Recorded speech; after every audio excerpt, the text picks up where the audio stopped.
திருவன் சரணம். அதிகௌரவத்துக்குரிய எங்களுடைய கல்யாண மித்ரு குருநாதர் புத்தோத்பாதோ ஆரியன் பான்சவின் பாத நமஸ்காரம். இப்போது நாங்கள் பார்ப்போம், உலகம் வேறு நான் வேறு என்று எடுத்துக்கொள்வது பிழை. அது பகவான் புத்தர் கூறியது அல்ல. உலகம்தான் நான், இப்படித்தான் பகவான் புத்தர் அவர்கள் கூறினார்கள். அப்போ உலகம் எங்கே இருக்குதுன்னு பார்த்தா அது எங்கேயும் இருப்பது கிடையாது. அப்போ சலாயத்தன லோக்கோ சலாயத்தன நிரோதோ நிப்பானம். அப்போ இந்த 6 உற்பத்தி நிலையங்களால் உருவானது தான் உலகம். கண், காது, மூக்கு, நாக்கு, உடல். அப்போ இதோடு இணைந்த மனம்தான் அப்போ உலகம். அப்போ மனதில் தான் உலகம் இருக்குது. அப்போ உதாரணமாக நாங்கள் மாமரம் என்கிற போது அது ஒரு எண்ணம். கண்களுக்கு தெரிந்தது ஒரு உருவம், காதுக்கு கேட்டது சத்தம், அது ஒரு பெயர். பெயரும் உருவமும் இணைந்தது தான் உலகம். அப்போ இத்தோடு மூக்கு, நாக்கு, உடல் என்கிற இந்த 5 சென்சர்களும் இணைகிறது இங்கே. அப்போ இணைந்தது தான் உலகமே தவிர அது எங்கேயும் இருப்பது கிடையாது. அப்போ அது இருக்கிறது என்று பிடித்து கொண்ட துஷ்டி தான் நான். அதுதான் ஆத்ம துஷ்டி. துஷ்டியில் இருப்பவருக்கு இந்த சத்தியத்தை புரிந்து கொள்வது என்பது கடினமான காரியம். அப்போ ஒரு துஷ்டியிலிருந்து மீளத்தான் இந்த சத்திய தர்மத்தை கேட்க வேண்டும். அப்போது அந்த மாமரம் என்கிற எண்ணம் தான் நான். அப்போ அந்த எண்ணம் உண்மை இல்லை, அது மனதில் தான், வெளியில் அல்ல, அது மனதில் தான் என்கிற போது தான் அவருக்கு வெளி உலகம் ஆகாமல் போகிறது. அப்போது எனக்கு நான் இல்லாமல் போகும் விதம் இங்கே தான் ஆரம்பம் ஆகிறது. அப்போ இதுதான் சத்திய ஞானம் அடையும் விதம். இதுதான் பகவான் புத்தர் கூறிய இந்த அணுசோத்தையிலிருந்து படிசோத்தைக்கு வந்த சுபாவம். அப்போ இந்த உடலில் நான் என்று இங்கே ஒருவர் கிடையாது. இதை நல்லா நாங்கள் புரிஞ்சு கொள்ளணும். இந்த உடலில் நான் என்று ஒருவர் இங்கே இல்லை. இந்த உடல் என்பது கண், காது, மூக்கு, நாக்கு, உடல் என்கிற இந்த 5 உற்பத்தி நிலையத்தால் உருவானது. அப்போ இதற்குள்ளே ஏகப்பட்ட உறுப்புகள் இருக்குது. கை, கால், நகம், தோல், முடி, இப்படின்னு 32 உறுப்புகள் இந்த உடலில் இருக்குது. இந்த உடலில் நான் எங்கே இருக்கிறேன், என்னுடையது என்று இங்கே ஒன்று இருக்குதா அப்படின்னு இந்த விமர்சனம் எங்களுக்குள்ளே தேவை. அதை விமர்சித்து நன்றாக அலசி ஆராய்ந்து பார்க்கணும். இங்கே கண்ணை மூடிக்கிட்டு தியானம் பண்ணுவதை போல் நீங்கள் இந்த உடலில் ஒவ்வொரு உறுப்பையும் கழட்டி பாருங்கள், எடுத்து பாருங்கள். இது என்னுடையது எங்கே இருக்குது, இந்த உடலில் நான் எங்கே இருக்கேன் அப்படின்னு சொல்லி நல்லா அலசி ஆராய்ந்து விமர்சித்து பாருங்கள். விமர்சித்து பார்க்கும்போது உங்களுக்கு புரியும், இந்த உடல் என்பது நான் இல்லை, இது என்னுடையதுன்னு இங்கே இந்த உடலில் எதுவுமே இல்லை அப்படின்றது உங்களுக்கு புரிந்து கொள்ள முடியும். அப்போது இந்த உடலில் நான் இல்லை என்றால் அப்போ அந்த எண்ணம் தான் நான். மாமரம் இருக்கிறது என்று எடுத்துக்கொண்ட எண்ணம் தான் நான். அப்போ அதுதான் உலகம். மாமரம் வெளியில் இருக்குன்னு சொன்னால் அப்போ அந்த உலகத்தில் தான் நான் இருக்கிறேன். அப்போ உலகம் இருக்கும்போது நான் இருக்கிறேன். அப்போ உலகம் இல்லாமல் போனால், உலகம் அழிந்து போனால் அப்போ நானும் இங்கே அழிந்து போகிறேன். அப்போ இதுதான் ஏத்தும் பட்டிச்ச சம்பூத்தா ஏத்து பங்கா நிருஜத்தி என்று பகவான் புத்தர் அவர்கள் கூறினார்கள். காரணத்தின் விளைவாக வந்தது தான் பலன், அதுதான் ஆத்ம துஷ்டி. அப்போ காரணம்தான் உற்பத்தி நிலையங்கள். அப்போ அதன் விளைவாக வந்த அந்த துஷ்டியில் தான் நாங்கள் இன்றைக்கி பிடிச்சு கொண்டிருக்கோம், மாமரம் இருக்குது அப்படின்னு சொல்லி. மாமரம் இருக்குன்ற சமிக்கையில் வாழும், இந்த எண்ணத்தில் வாழும் மனிதன் உலகம் உண்மை என நம்பிக்கொண்டு வாழ்கிறார். அப்போ உலகம் உண்மை என நம்பிக்கொண்டு வாழும் இந்த மனிதனுக்கு அப்போ நான் இருக்கேன். அப்போ நான் இருக்கும்போது எனக்கு இன்பம், துன்பம், லாபம், நட்டம், புகழ்ச்சி, இகழ்ச்சி, நல்லது, கெட்டது எல்லாமே இருக்குது. அப்போ இதற்குள்ளே இருந்து கொண்டு என்னில் நான் எப்படி விடுதலை அடைவது, என்னில் நான் எப்படி விமோச்சனம் அடைவது என்று பார்த்தா அது முடியாத காரியம். அப்போது நான் வர வேண்டிய விதம் தான் இந்த அனாத்ம தர்மம். இந்த அனாத்ம தர்மத்தினூடாக அனாத்ம கோணத்தை நாங்கள் சந்திக்க வேண்டியிருக்கிறது. அப்போது மாமரம் என்பது ஒரு எண்ணம் என்ற சத்தியத்தை அவர் காணும்போது, அதை கையாளும் போது, நடைமுறையில் அவர் இதை உணரும் போது, நடைமுறையில் கையாண்டு இதை உணரும் போது, அது வெளியில் இல்லை, இது மனசில் தான் இருக்குது அப்படின்ற சத்தியத்தை அவர் உணரும் போது, அந்த உணர்வுக்குள்ளே விழித்து கொள்ளும் போது அவருக்கு மாமரத்தின் மீதுள்ள பெருமதி அழிந்து போகிறது. அதற்குள்ள பெருமதியும் மதிப்பும் அழிந்து போகிறது. அந்த பெருமதியும் மதிப்பும் இருக்கும்போது அவர் இருப்பது உலகில், மாமரம் வெளியில் இருக்கின்ற உலகில் இருக்கிறார். அப்போ பெருமதியும் மதிப்பும் அழிந்து போகும்போது அவர் மாமரம் என்ற உலகில் இருந்து அவர் மீள்கிறார். அப்போது இது எல்லாத்தையும் நாங்கள் பேசலாம், எல்லா இடத்திலும் நாங்கள் இதை பேசலாம். கண்களுக்கு தெரிவது வெளியில் இருக்குன்னு சொல்லி நினைக்கிறோம், காதுக்கு கேட்பது வெளியில் இருக்குன்னு சொல்லி நினைக்கிறோம், மூக்கால் உணரும் வாசனை, நாக்கால் உணரும் சுவை, உடலால் உணரும் குளிருஷ்ணம், இவை அனைத்தும் வெளியில் இருக்குன்னு சொல்லி நாங்கள் உணர்கிறோம். அப்போ இவை அனைத்தும் இணைந்த இந்த 5 உற்பத்தி நிலையங்களும் இணைந்த ஒரு எண்ணத்தில் தான் நாங்கள் வாழ்கிறோம். அப்போது இதுதான் சித்தேன நியத்தி லோகோ என்று பகவான் புத்தர் அவர்கள் கூறினார்கள். மனதால் உருவான உலகம், மனதால் உருவான உலகம் உண்மையை நம்பி வாழ்கிறோம். அப்போ இது உண்மையான உலகம் கிடையாது, அது பொய்யானது, கற்பனை உலகம். அப்போ கற்பனை உலகத்தில் தான் நாங்கள் வாழ்கிறோம், இந்த சமிக்கை உலகத்தில் தான் நாங்கள் வாழ்கிறோம். பிறந்தபோது பெஞ்சு குழந்தையின் தன்மைக்கு நாங்கள் சென்று பார்க்கும்போது அங்கே பிறந்த குழந்தைக்கு ஒன்றுமே இருக்கலை, எதுவுமே இருக்கலை. அப்போது அங்கே உற்பத்தி நிலையங்கள் மட்டும் இயங்கியது. அப்போ உற்பத்தி நிலையங்களால் உருவானது தான் அம்மா. அப்போ அம்மா என்பவர் கண்களுக்கு தெரிந்தது ஒரு உருவம், காதுக்கு கொடுத்தார்கள் பெயரை. அப்போ பெயரும் உருவமும் இணைந்தது தான் அம்மா. அப்போ அம்மா வெளியில் உள்ளவரா, வெளியில் இருக்காரு? இல்லை, அது இணைந்தது, இணைப்பால் உருவானது. அப்போது இந்த உலகமே இப்படித்தான் உருவாகி இருக்கிறது. கண்களுக்கு தெரிவது வெளியில் இருக்குன்னு சொன்னால் அதுக்கு உருவமும் பெயரும் சேர்ந்தது, கலந்தது தான் அப்போது நாங்கள் எல்லா இடத்திலும் பார்க்கிறோம், கேட்கிறோம். பெயரும் உருவமும் இல்லாத எதையுமே எங்களால் சொல்ல முடியாது. பெயர் இல்லாமல் உங்களுக்கு எதையாவது சொல்ல முடியுமா? முடியாது. உருவம் இல்லாத பெயரை சொல்ல முடியுமா? முடியாது. அது இரண்டும் கலந்தது தான் எல்லா இடத்திலும் நாங்கள் பார்க்கிறோம், கேட்கிறோம், உணர்கிறோம். அப்போ இதுதான் சலாயத்தன லோகோ என்று பகவான் புத்தர் அவர்கள் கூறினார்கள். உற்பத்தி நிலையங்களால் உருவானது. அப்போ அது எங்கேயும் இல்லை. இந்த சத்தியத்தை அவர் கேட்டு நடைமுறையில் விமர்சித்து கையாளும் போது இந்த சத்தியத்தை அவர் புரிந்து கொள்வாராக இருந்தால் அப்போ அவர் ஆத்ம துஷ்டியிலிருந்து தான் மீள்கிறார். அப்போ ஆத்ம துஷ்டியிலிருந்து மீண்டவர் ஆத்ம சமிக்கையில் வாழ்கிறார். அதாவது காம பூமியிலிருந்து மீண்டவர் ரூப பூமியில் இருக்கிறார். அப்போது மனதில் அவருக்கு உலகம் இருக்கிறது, எண்ணங்களில் உலகம் அவருக்கு இருக்கிறது. அப்போ எண்ணங்கள் அவருக்கு உண்மையாக இருக்கிறது. அப்போ இந்த எண்ணங்களில் இருந்து மீளத்தான் பகவான் புத்தர் அவர்கள், மனதிலிருந்து மீளத்தான் பகவான் புத்தர் அவர்கள் இந்த சத்தியத்தை போதிக்கிறார்கள். அப்போது மனதில் இருந்து மீள்வதற்கு நாங்கள் மனம் உருவான விதம் பற்றி முதலில் தெரிந்து கொள்ள வேண்டும். அப்போ அதுதான்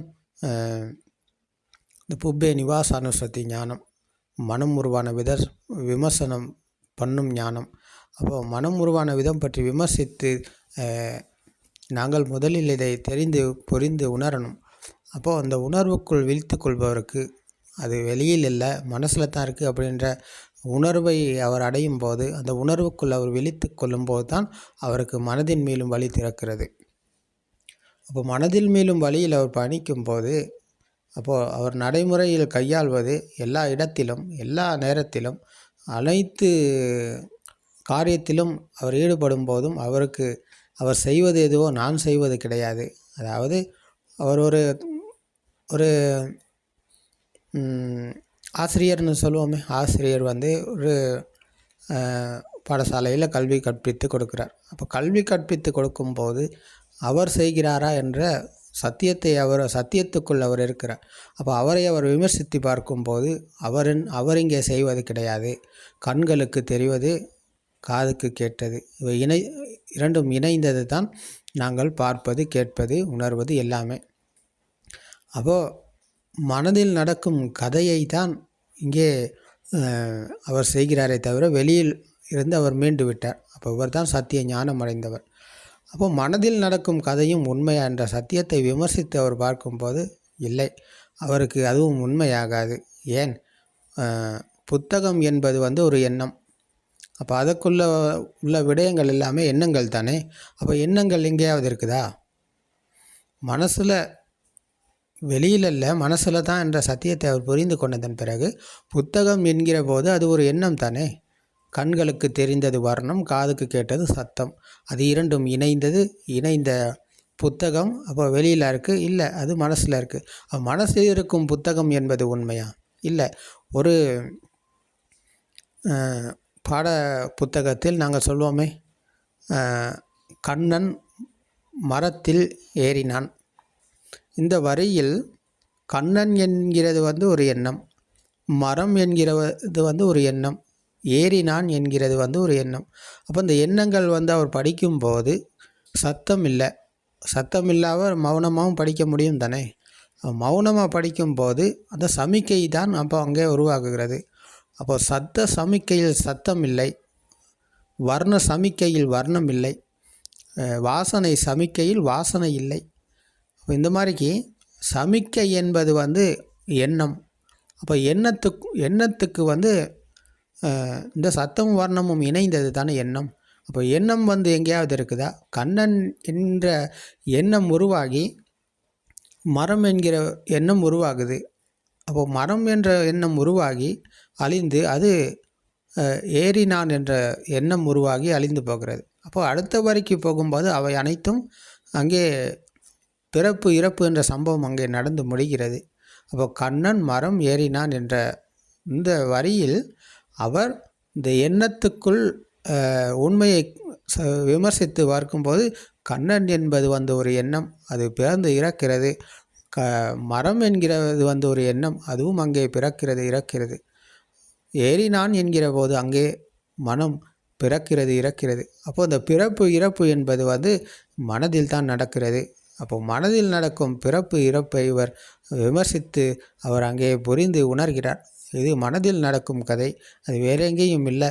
அப்போ இது மனதில் நடக்கும் கதை என்பது வேற எங்கேயும் இல்லைனா, அப்போது புத்தகத்தை வாசிக்கும் போதும், புத்தகத்தை நாங்கள் மௌனமாக வாசிக்கும் போதும் எண்ணங்களுக்குள் ஏதும் இல்லை.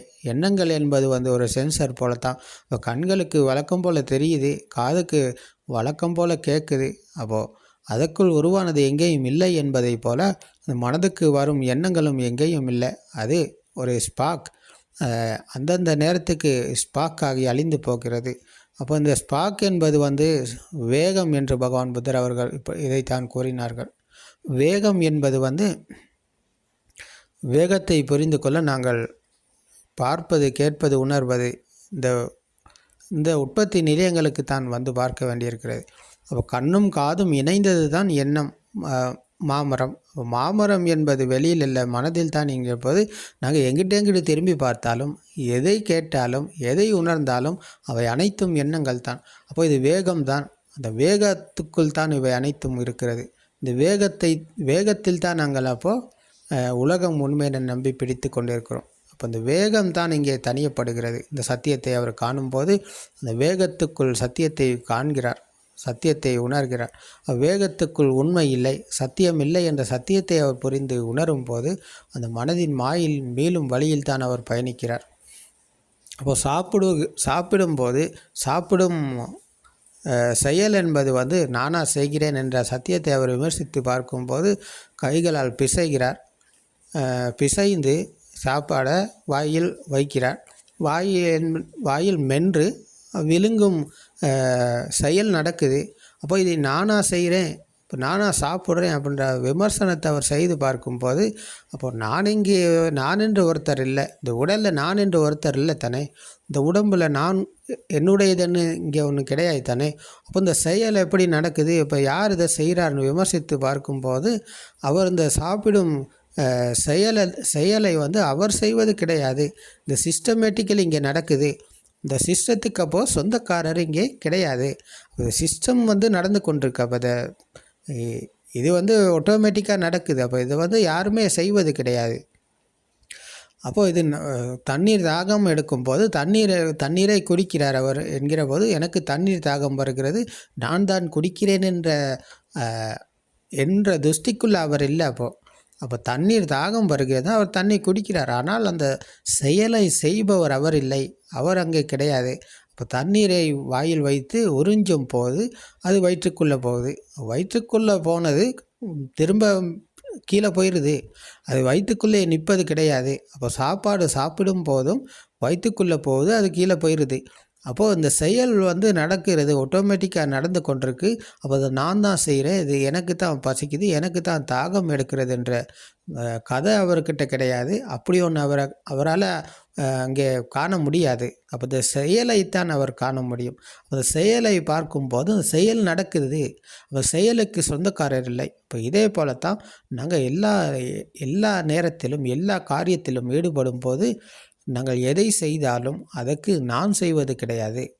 அதை நான் இங்கே செய்வோம், நான் என்ற ஒருத்தர் இங்கே இல்லை. அப்போ செயல் நடக்குது. இப்போ உதாரணமாக இன்னும் ஒரு உதாரணத்தை சொல்வதாக இருந்தால், வீட்டுக்கு தேவையான பொருட்களை நாங்கள் வாங்குவதற்கு கடைக்கு போகிறோம். கடைக்கு போயிட்டு ஒரு பில் ஒன்று செஞ்சுக்கிட்டு போகிறோன்னு பில் ஒன்று எடுத்துக்கொண்டு வீட்டுக்கு தேவையான மரக்கறி, வீட்டுக்கு தேவையான மற்ற பொருட்களை வாங்குறதுக்கு போகிறோம். அப்போ பொருட்களை வாங்கி போய்ட்டு கடைக்கு போகும் அவர் நடந்து போகிறார். நடந்து போகும்போது அவர் பார்க்குறார், இப்போ நானும் நடந்து போகிறேன் அப்படின்ட்டு.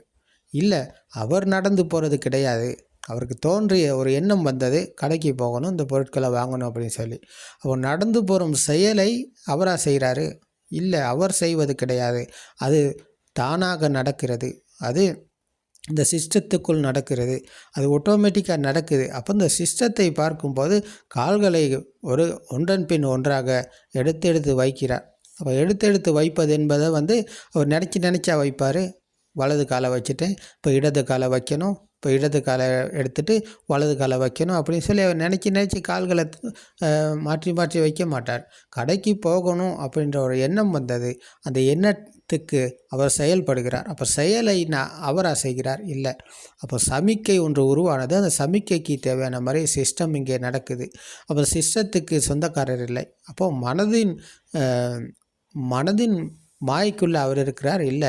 மனதின் மாயிலிருந்து மேலும் வழியில் அவர் நடைமுறையில் கையாளுகிறார் இந்த சத்தியத்தை. அப்போ படிக்கிற நேரமாக இருக்கலாம், சாப்பிட்ற நேரமாக இருக்கலாம், போகிற வார நேரமாக இருக்கலாம், அப்படிலாம் தொழில் செய்கிறதா இருக்கலாம், எந்த காரியத்தில் இருந்தாலும் அவர் எந்த நேரத்திலும் எல்லா நேரத்திலும் அவர் இந்த சத்தியத்தை காண்பாராக இருந்தால், சத்தியத்துக்குள் அவர் இருப்பாராக இருந்தால், அவர் என்று இங்கே ஒருவர் இல்லை. அவர் இந்த சத்தியத்தை புரிந்து உணர்ந்ததன் பிறகு அப்போ அந்த மரம் போல் அவர் மரத்துக்கு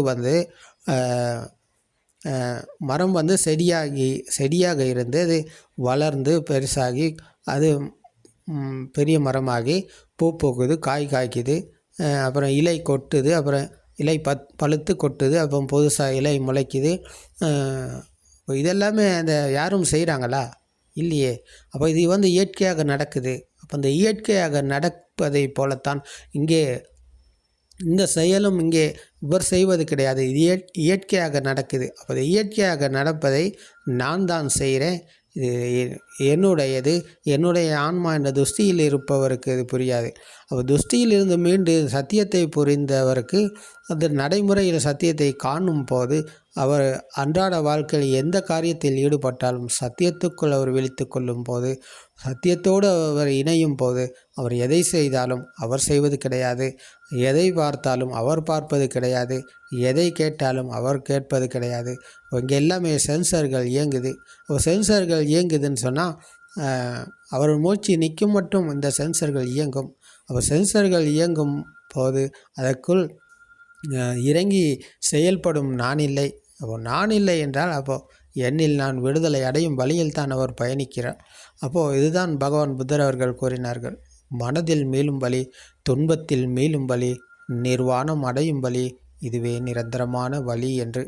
இந்த வழியில் பயணிப்பவருக்கு அவர் குடும்பத்தில் வாழும் ஒரு மனிதனாக இருந்தால், அவர் குடும்பத் தலைவனாக இருக்கலாம், ஒரு தலைவியாக இருக்கலாம், அப்படி இல்லாட்டி ஒரு தாயாக இருக்கலாம், தகப்பனாக இருக்கலாம், மகனாக இருக்கலாம், மகளாக இருக்கலாம், யாராக இருந்தாலும் அவருடைய காரியத்தில் அவர் ஈடுபடுவார்.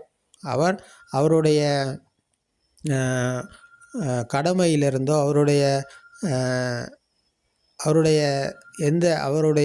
அவருக்கு என்ன செய்ய வேண்டியிருக்கோ அதை அவர் நிச்சயமாக செய்வார்.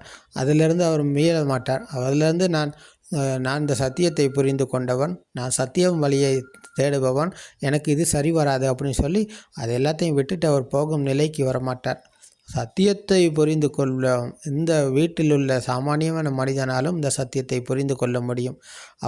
அவரவர் காரியத்தில் ஈடுபடும் போதும், ஒரு கணவனாக இருக்கலாம், மனைவியாக இருக்கலாம், அவரவர் காரியத்தில் ஈடுபடும் போதும் அங்கேயும் நான் செய்வது கிடையாது, எனக்கும் நடப்பது கிடையாது. அப்போ சிஸ்டம் நடக்குது, அப்போ தொழில்பாடு நடக்குது, தொழில்பாடுக்கு நான் தான் அதை செய்கிறேன், எனக்கு தான் இது நடக்குது அப்படின்ற துஷ்டியில் அவர் கிடையாது. அப்போ இதை நாங்கள் இந்த மனம் உருவான விதம் பற்றி முதலில் தெரிந்து கொண்டு அதை விமர்சித்து நடைமுறையில் கையாண்டு சத்தியத்தை உணரணும். சத்தியத்தை உணர்ந்தவர் சத்தியத்தோடு இணைகிறார், ஆத்ம துஷ்டியிலிருந்து மீள்கிறார், அப்போ சத்திய ஞானம் அடைகிறார். அப்போ சத்திய ஞானம் அடைந்தவருக்குத்தான் இந்த வழி திறக்கிறது, மனதில் மீளும் வழி. அப்போ அவர்தான் இந்த நடைமுறையில் சத்தியத்தை கையாள்பவர். போகிற நேரம், வர நேரம், நிற்கிற நேரம், நடக்கிற நேரம், இருக்கும்போது, படுக்கும்போது, ஒரு பாடலை கேட்டாலும் சரி, ஒரு திரைப்படத்தை பார்த்தாலும் சரி, எதை பார்த்தாலும் எதை கேட்டாலும் அதற்குள் விமர்சித்து பார்க்கும்போது எங்கேயும் எதுவும் கிடையாது. அப்போது நாங்கள் எல்லாமே நினச்சி கொண்டு தான் இருக்கோம். அப்போ நினைப்பிலிருந்து மீளும் வழியில் தான் அவர் பயணிக்கிறார். இப்போ நினைப்பிலிருந்து மீளும் வழியில் அவர் பயணிக்கும் போது மனதில் மீளும் வழியில் தான் அவர் பயணிக்கிறார். அப்போ இந்த மனதில் மீளும் வழியில் பயணிக்கும் போது அப்போ எண்ணங்கள் வழக்கம் போல் வரும் போகும். ஆனால் அதுக்குள்ள பெருமதியும் மதிப்பும் அழிந்து போகிறது. பெருமதியும் மதிப்பும் அழிந்து போனதன் பிறகு அப்போ அவருக்கு என்ன நடக்குதுன்னு பார்த்தா அவருடைய மனதில் எரிந்து கொண்டது தீ தான் இங்கே அழிந்து போகிறது. இப்போ காம பூமி, அதாவது கண்களுக்கு தெரிவது வெளியில் இருக்குது அப்படின்ட்டு நினைத்து பிடித்து கொண்டு இருந்தவர் காம பூமியில் இருந்தார். அவருக்கு உலகம் உண்மையாக இருந்தது. அப்போ அதுதான் காம பூமி. அப்போ உலகம் உண்மையாக இருக்கிறது என்ற துஷ்டியில் இருந்தவர் காம பூமியில் இருக்கிறாரா? அப்போ காம பூமி என்பது பெருமதி மதிப்பு. ஒரு பொருளை எடுத்து பார்த்தால் தங்கம் என்கிற போது அதுக்கு ஒரு பெருமதியும் மதிப்பும் இருக்கிறது. அப்போது பெருமதியும் மதிப்பும் தான் காம பூமி. அப்போ தங்கம் என்பது ஒரு எண்ணம், அது வெளியில் அல்ல. சத்தியத்தை கண்டவருக்கு அது மனதில் உள்ள எண்ணம் தான், அது வெளியில் அல்ல, அது ஒரு எண்ணம், அது கண்ணும் காதும் இணைந்தது என்ற சத்தியத்தை அவர் காணும்போது அவர் காம பூமியிலிருந்து மீள்கிறார். அப்போ அதுக்கு பெருமதியும் மதிப்பும் அழிந்து போகிறது. அப்போ அதற்குள்ள ரூப சமிக்கை ஒன்று இருக்கிறது. காம பூமியிலிருந்து மீண்டவருக்கு பெருமதியும் மதிப்பும் அழிந்து போகிறது என்றால் அதற்குள்ள சமிக்கை ஒன்று இருக்குது. அதாவது மனதில் அதற்கு உள்ள பெருமதி ஒன்று இருக்குது. வெளியிலிருந்து மீண்டாலும் மனதில் உள்ள எண்ணத்துக்கு அவருடைய பெருமதி இருக்குது. அப்போ அதில் மீளத்தான் மனதில் மேலும் வழியில் அவர் பயணிக்கிறார். அப்போ மனதில் மேலும் வழியில் பயணித்து பார்க்கும்போது இவை எல்லாமே எண்ணங்கள் தான். நாங்கள் எங்கே திரும்பி பார்த்தாலும், எங்கிட்ட எதை கேட்டாலும், எதை உணர்ந்தாலும் அவை அனைத்தும் எண்ணங்கள். அப்போ இது வேகத்தின் வழியாக, வேகத்தால் உருவானது. வேகம் இங்கே தனியப்படும் போது அப்போ அதுக்குள்ள அந்த சமிக்கை இங்கே சமிக்கைக்குள்ள அந்த மனதின் எண்ணத்துக்குள்ள பெருமதி இங்கே அழிந்து போகிறது. அப்போ இது அழியும் போது, குறையும் போது, இதுதான் ராக தேச மோக என்ற ஆசை கோபம் மாயை இங்கே தனியும் நிலை இதுதான். அப்போது இந்த ஆசை கோபம் மாயை தான் எங்கள் மனதில் எரிந்து கொண்டிருந்த தீ. பெருமதி இருக்கும் போதற்குள்ள தீ ஒன்றும் எரிந்தது. அப்போ அது இல்லாமல் போனால் எங்களால் இருக்க முடியாது. இப்போ தங்கம் இருக்கும் வரைக்கும் எங்களுக்கு மகிழ்ச்சி, சந்தோஷம். அது காணாமல் போயிடுச்சு, யாராவது திருடிட்டாங்கன்னு சொன்னால் அதை எங்களால் தாங்கி கொள்ள முடியாது. அப்போ அதுதான் தீ. அந்த தீயை நாங்கள் புரிந்து கொள்ளணும். அப்போது அது இருந்தாலும் ஒன்று தான், இல்லை என்றாலும் ஒன்று தான் என்ற நிலைக்கு வருவார் இந்த சத்தியத்தை புரிந்து கொண்டவர் தான். அப்போது புரிந்து உணரணும். இந்த சத்தியத்தை உணர்ந்ததன் பிறகு அவருக்கு தங்கம் இருந்தாலும் ஒன்று தான், இல்லைனாலும் ஒன்று தான். அப்போ அது இரண்டிலும், அதாவது நல்லது கெட்டது என்ற இரண்டிலும் இருந்து மீண்டவர். வெளியில் தங்கமும் இல்லை, அப்போ இங்கே நானும் இல்லை. அப்போ இரண்டிலும் இருந்து மீண்டவருக்கு அப்போ அது இருந்தாலும் ஒன்று தான், இல்லை என்றாலும் ஒன்று தான். அப்போ காம பூமியிலிருந்து மீண்டவருக்கு மீண்டும் தங்கத்தின் மீது பெருமதியோ மதிப்போ கிடையாது. பெருமதியும் மதிப்பும் அங்கே இழக்கப்படும் போது, பெருமதி அழிந்து போனதன் பிறகு அப்போ இங்கே என்ன நடக்குதுன்னு பார்த்தா மனதில் எரிந்து கொண்டது தீ தான் இங்கே அழிகிறது. அப்போது தீ அழிந்ததன் பிறகு தன்னுடைய பொருள் இல்லாமல் போச்சு அப்படின்ற நினைப்பில் அவர் இருக்கிறார். அப்போ அது சாமானியமான ஒரு விடயம் தான் அவருக்கு. அப்போ சாமானியமான விடயத்தை அவர் அதை மனசில் போட்டு குழப்பிக்கிட்டு, என்னோட தங்கம் இவ்வளோ வச்சுருந்தேன், நான் இப்படி காணாமல் போயிடுச்சு, யாரோ தேடிட்டாங்களே அப்படின்னு சொல்லி புலம்புதல், கவலையில் வெந்து நோகி நோகடி நொந்து நொந்து போயிட்டு அவர் புலம்பிக் கொண்டு இருக்க மாட்டார். அவர் அந்த புலம்பலில் இருந்து மீண்டவர். புலம்பலுக்கு அவர் மீண்டும் போக மாட்டார். கவலையில் இருந்து மீண்டவர். அப்போ கவலையில் அவர் அதையே நினச்சி வாடி வதங்கி கொண்டு இருக்க மாட்டார். அப்போ சாமானிய மனுஷன் தங்க மாலை காணாமல் போயிடுச்சின்னு சொன்னால், அவர் சாமானியமான மனுஷன் அதையே நினச்சி டிப்ரெஷர் ஆகி, மன உளைச்சலுக்கு உள்ளாகி, பெரும் வேதனைக்கு உள்ளாகி, பெரும் துன்பத்துக்கு உள்ளாகி இருப்பார். ஆனால் இந்த சத்தியத்தை கண்டவர், அது சாமானியமான ஒரு விடயம் என்ற சத்தியத்துக்குள் வந்தவருக்கு அதுக்குள்ளே பெருமதியும் மதிப்பும் அழிந்து போனதுன்னு சொன்னால், அவர் இந்த சத்தியத்துக்குள் இருப்பாராக இருந்தால், அப்போ அதுக்குள்ளே பெருமதியும் மதிப்பும் அழிந்து போனதுன்னு சொன்னால், அவர் அதை நினச்சி புலம்புவாரா? இல்லை. அவர் நினச்சி கவலைப்படுவாரா? இல்லை. அவர் நினச்சி வேதனைப்படுவாரா? இல்லை. அப்போது நாங்கள் உலகம் உண்மையை நம்பி வாழும் மனிதர் எல்லாமே நினைத்து தான் கவலைப்பட்டு கொண்டிருக்கிறார். நினைத்து தான் அழுந்து கொண்டிருக்காங்க. நினச்சி வேதனையில் வாடி வதங்கி கொண்டிருக்கிறாங்க. அப்போ நினைப்பில் தான் மனிதன் துன்பத்தில் மூழ்கி இருக்கிறார். அப்போ இந்த நினைப்பிலிருந்து அவர் மேலும் போது அவர் துன்பத்திலிருந்து மீள்கிறாரே. அப்போ இது சாந்திட்டிக்க தர்மம் இல்லையா? இது அக்காலிக்க தர்மம் இல்லையா? இது பச்சுப்பண்ண தர்மம் இல்லையா? இது அப்போ இதைத்தான் பகவான் புத்தர் அவர்கள் கூறினார்கள். அப்போ நாங்கள் இன்னும் சில கொஞ்சம் எனக்கு கதைக்கிறதா இருந்தால், உதாரணமாக தன்னுடைய தாய் இறந்துட்டாங்கன்னு பார்ப்போமே. அப்போது தாய் இறந்ததன் பிறகு அந்த குழந்தை என்ன செய்கிறாங்க, மகன் என்ன செய்கிறாரு, மகள் அப்படின்னு பார்ப்போமே, அழுகுறாங்க, புலம்புறாங்க. ஐயோ, என்னை தாயை விட்டுட்டு போயிட்டியே, நான் யாருக்கிட்ட இருப்பேன், என்னை யார் பார்த்துக்குவா, எனக்கு யார் சாப்பாடு கொடுப்பா, எனக்கு யாருமே இல்லையே, நீங்கள் இல்லாமல் என்னால் வாழ முடியாதே அப்படின்னு சொல்லி அழுவார், புலம்புவார், தவிப்பார், அந்த வேதனையில் வாடி வதங்குவார். அப்போது இந்த சத்தியத்தை புரிந்து கொண்டது இந்த ஸ்ருதவத் ஆரிய ஸ்ராவகர் அப்போ அவர் நினச்சி அழுவாரா? என் தாய் என்னை வளர்த்தார், என்னை படிக்க வச்சார், எனக்கு பால் ஊட்டினார், எனக்கு எல்லாமே செய்தார், என்னை அன்பாக பார்த்துக்கிட்டாரு, எனக்கு என் தாய் இல்லாமல் இருக்க முடியாது அப்படின்ற வேதனைக்குள்ளே அவர் இருப்பாரா? இல்லை. அவர் ஒருபோதும் அந்த வேதனைக்கு போக மாட்டார். ஏன்? அவர் சத்தியத்தை உணர்ந்தவர். சத்தியத்தை உணர்ந்தவருக்கு தாய் என்பது ஒரு எண்ணம். அப்போ தாய் இறந்து விட்டார் என்பதும் ஒரு எண்ணம் தான். அப்போது பிறந்தவரோ இறந்தவரோ இங்கே கிடையாது, எல்லாமே எண்ணங்கள். அப்போது பிறப்பு என்றால் ஒரு எண்ணம், இறப்பு என்றால் ஒரு எண்ணம். அப்போது பிறந்தவரும் இங்கே இல்லை, இறந்தவரும் இங்கே இல்லை, எல்லாமே எண்ணங்கள்.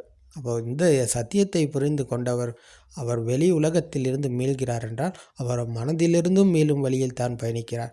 அப்போ அவர் நினைச்சு எதையுமே செய்ய போக மாட்டார். அப்போது நினைப்பிலிருந்து மேலும் வழியில் பயணிப்பவர் நினச்சி அழுவாரா? இல்லை. அவர் நினச்சி புலம்புவாரா? இல்லை. நினச்சி அவர் வேதனைப்படுவாரா? இல்லை. அந்த நிலையில் அவர் இல்லை. அப்போ இவர் தான் சாந்தமான இனிமையான சுவையில் இருப்பவர். அப்போ இவர் தான் இந்த நொடிக்குள் விழித்துக்கொள்ளும் வழியில் பயணிப்பவர். அப்போ இந்த மனதில் மேலும் வழியில் பயணிக்கும் இந்த ஸ்ருதவத் ஆரிய ஸ்ராவகர் எல்லா நேரத்திலும் சத்தியத்தை கண்டு மனதிலிருந்து மீள்வாராக இருந்தார். அப்போ மனதுக்கு வரும் பெருமதியும் மதிப்பும் அழிந்து போகிறது. இப்போ இன்னும் ஒரு உதாரணத்தை கூறுவதாக இருந்தால், இப்போ நீங்கள் இந்த சத்தியத்தை புரிந்து கொண்ட ஸ்ருதவத் ஆரிய ஸ்ராவகராக இருக்கும் போது அவருக்கு திடீர்னு ஒரு கோல் வருது, திடீர்னு ஒரு ஆக்சிடெண்ட், இந்த மாதிரி அவசரமாக உங்களுடைய சகோதரர் இப்படித்தான் ஒரு ஆக்சிடெண்ட்குள்ளாகி இருக்கார், அவரை நாங்கள் இப்போ ஹாஸ்பிட்டலில் அட்மிட் பண்ணியிருக்கோம், நீங்கள் கொஞ்சம் வாங்க அப்படின்னு சொல்லி யாராவது கோலம் ஒன்று எடுக்கிறாங்கன்னு, அப்போ உங்களுடைய மனம் அங்கே பதற்றத்துக்குள்ளாகும்.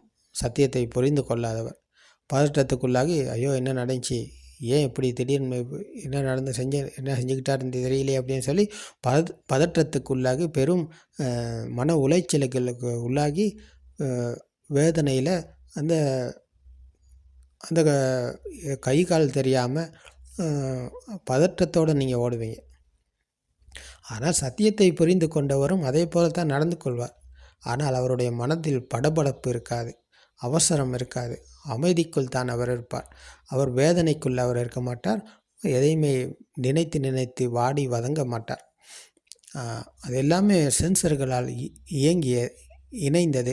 அவர் சென்சர்களால் இணைந்தது எங்கேயும் இல்லைன்னு சொன்னால் அது மனதில் தான் இருக்கிறது. அவர் மனதில் இருக்கும் எண்ணங்கள் உண்மையா? இல்லை. அப்போ நாங்கள் எல்லாத்தையும் நினைக்கிறோம். நினச்சி தான் வேதனைப்படுறோம், நினச்சி தான் துன்பப்படுறோம், நினச்சி தான் கவலையிலே இருக்கிறோம். அப்போது இந்த கவலையை துடைத்தவர் எங்களுடைய பகவான் புத்தர் அவர்கள். கவலையை துடைத்தார். இந்த மனிதனுடைய கவலையை துடைத்தவர், கண்ணீரை துடைத்தவர், துன்பத்திலிருந்து மீளச் செய்தவர் எங்களுடைய பகவான் புத்தர் அவர்கள்.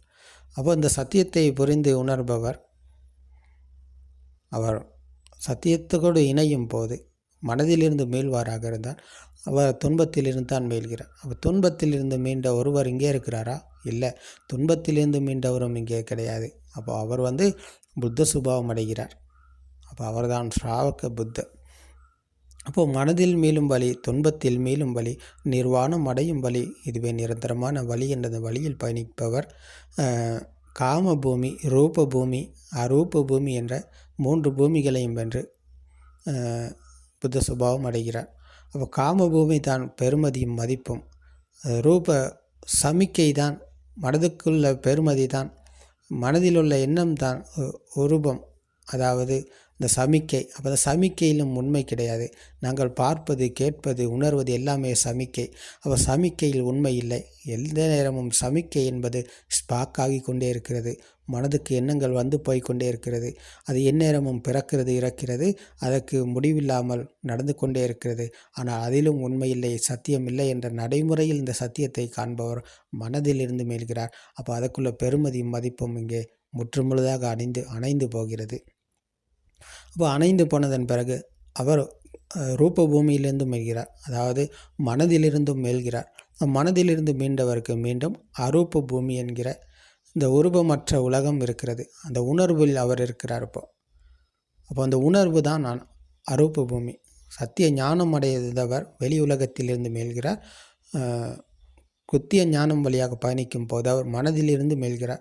மனதிலிருந்து மீண்டாலும் அவர் உணர்வில் இருக்கிறார். அப்போ அந்த உணர்வுக்குள் அவர் இருக்கும்போது அவர் இருப்பது இந்த உருவமற்ற உலகம். அப்போ உருவமற்ற உலகத்தில் இருக்கிறார் என்றால் அங்கேயும் அவருக்கு நிரந்தரமான அந்த புத்த சுபாவம் அடையலை. இன்னும் மனதிலிருந்து மீண்டு விட்டார். அவருக்கு மீண்டும் எண்ணங்கள் உண்மையாகாது. ஆனாலும் அவர் அந்த உருவமற்ற உலகத்தில் இருக்கிறார். அப்போ அதுவும் அதிலிருந்தும் அவர் மீளணும். இதைத்தான் பகவான் புத்தர் அவர்கள் கூறுகிறார். அதிலிருந்தும் அவர் மீளணும். இந்த உணர்வில் இருக்கும் அவரும் இருக்கிறார். அப்போ உணர்வு என்பது அந்த உணர்வற்ற சுபாவத்துக்குள் செல்லணும், உணர்வற்ற சுபாவத்தை அடையணும். அப்போ அதுதான் பகவான் புத்தர் சென்ற வழி. அப்போ அந்த உணர்வற்ற சுபாவத்தை அடைபவர் அரூப பூமி என்கிற இந்த உருவமற்ற உலகத்தில் இருந்தும் மீள்கிறார். அப்போ இவை அனைத்தும் இருப்பது ஒரு எண்ணத்தில் தான். மாமரம் என்கிற போது அதுக்குள்ள பெருமதி மதிப்பும் தான் காம பூமி. அது ரூப சமிக்கை தான் ரூப பூமி. அந்த அரூப என்கிற உணர்வு தான் அரூப பூமி. அந்த உணர்வும் அழிந்து போகணும். அப்போது அவர் காமபூமி, ரூப பூமி, அரூப பூமி என்ற 3 உலகத்தையும் வென்று ஸ்ராவக புத்த என்ற புத்த சுபாவத்தை அடைவார் என்று பகவான் புத்தர் அவர்கள் கூறுகிறார்கள். அப்போது இது நாங்கள் தெளிவாக செல்ல வேண்டிய வழி ஒன்றுக்கு. முதல் நிலை, நடுநிலை, இறுதி நிலை என்ற ஆரம்பம், நடுநிலை, இறுதி நிலை என்ற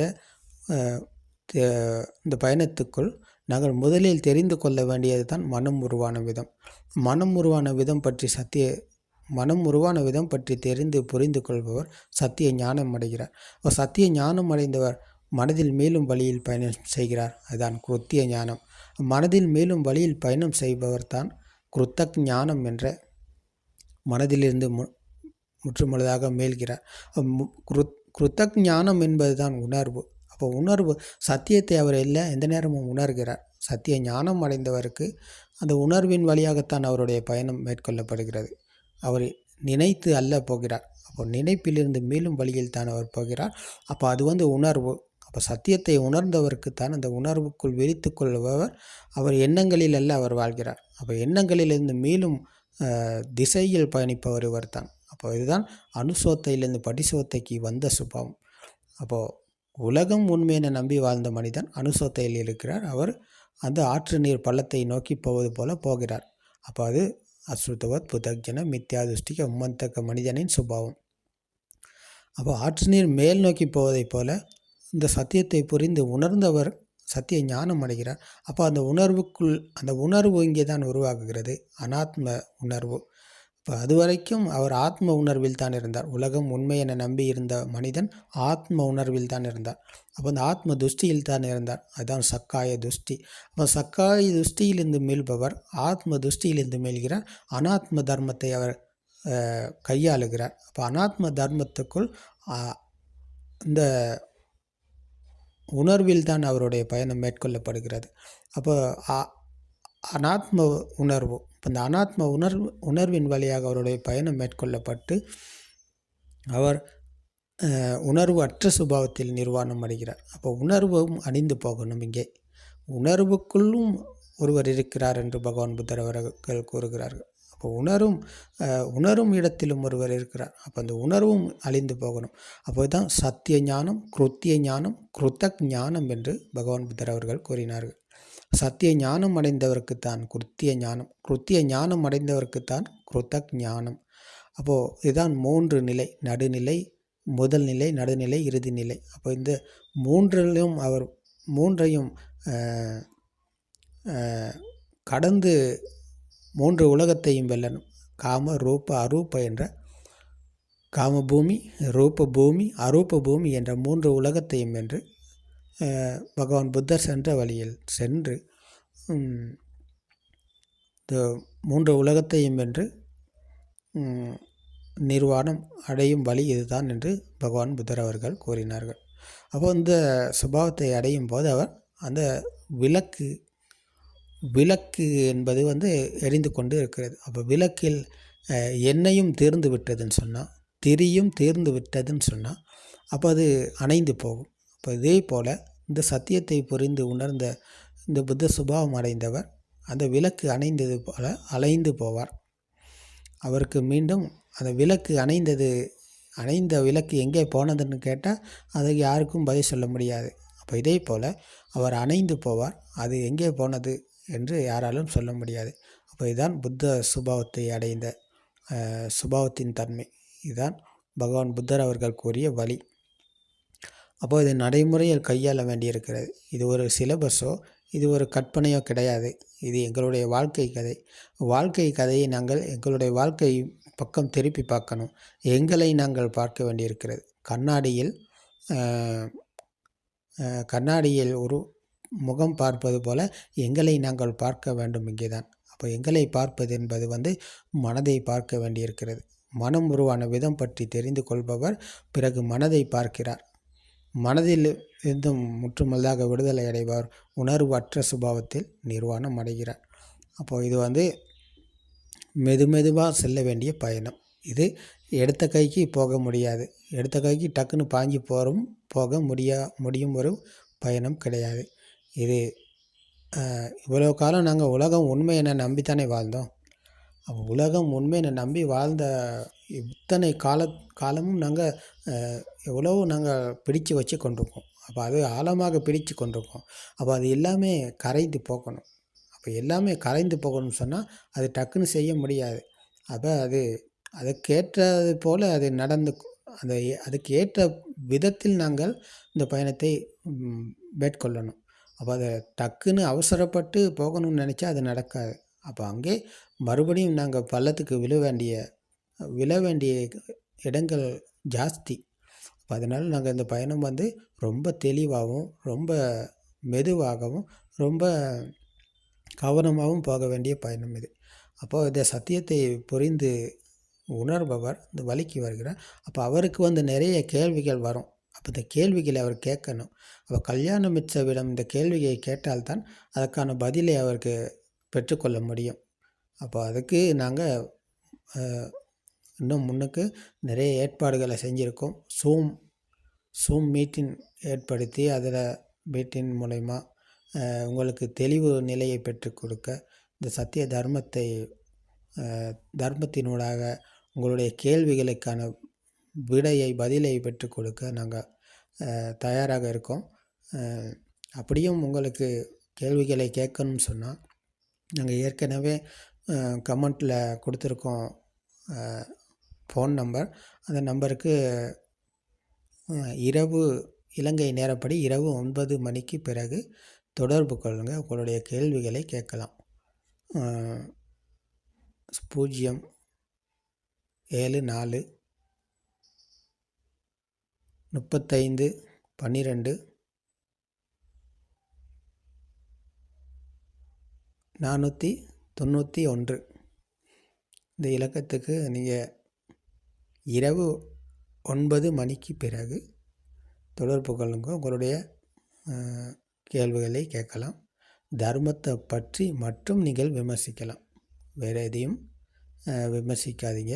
தர்மத்தை பற்றி மட்டும் விமர்சிங்க, கேளுங்க. தொடர்ந்து போதனைகளை கேளுங்க. அதுதான் உங்களுக்கு இந்த துன்பத்தில் மேலும் வழியை கொடுக்கும். அப்போ பகவான் புத்தர் அவர்கள் கூறினார்கள், கல்யாணமித்ர சேவனே சத்தர்ம ஸ்ரவணே யோனிசோ மனசிக்காரே தம்மானு தம்ம பிரதிபதாவ என்கிற இந்த வழியில் வரணும். அவர் முதலில் கல்யாணமித்ரவின் செய்தியை கேட்கணும். கல்யாணமித்ரவின் நட்பை ஏற்படுத்தி கொள்ளணும். கல்யாணமித்ர தான் சத்தியத்தை புரிந்து உணர்ந்து பிரத்யக்ஷம் அடைந்தவர். அப்போ அவரிடம் நாங்கள் இந்த சத்திய தர்மத்தை கேட்கணும். அவரிடம் முதலில் நாங்கள் நட்பை ஏற்படுத்தி கொண்டு அவரிடம் இந்த சத்திய தர்மத்தை கேட்கணும். கல்யாணமித்ர சேவனே சத்தர்ம ஸ்ரவனே, சத்திய தர்மத்தை கேட்டு அதை விமர்சிக்கணும். யோனிசோ மனசிக்காரே, விமர்சித்து பார்க்கும்போது தான் எங்களுக்கு அதை புரிந்து கொள்ள முடியும். புரிந்து கொண்ட விடயத்தை நாங்கள் நடைமுறையில் கையாளணும். தம்மானு தம்ம பிரதிபதாவ. அப்போது கல்யாணமித்ர சேவனே சத்தர்ம ஸ்ரவனே யோனிசோ மனசிக்காரே தம்மானு தம்ம பிரதிபதாவ என்கிற இந்த நடைமுறையில் இந்த சத்தியத்தை கையாள பகவான் புத்தர் அவர்கள் கூறிய இந்த வழியில் இந்த வழிக்கு வரணும். அப்போ அவர் சத்திய தர்மத்தை தொடர்ந்து கேட்பாராக இருந்தால் அவருக்கு விவரித்தோ விஜட்டித்தோ என்கிற இந்த வழி அவருக்கு திறக்கும். அப்போது இந்த வழி திறக்க உங்களுக்கும் இந்த சத்திய தர்மம் துணையாக இருக்கும். திருவன் சரணம்.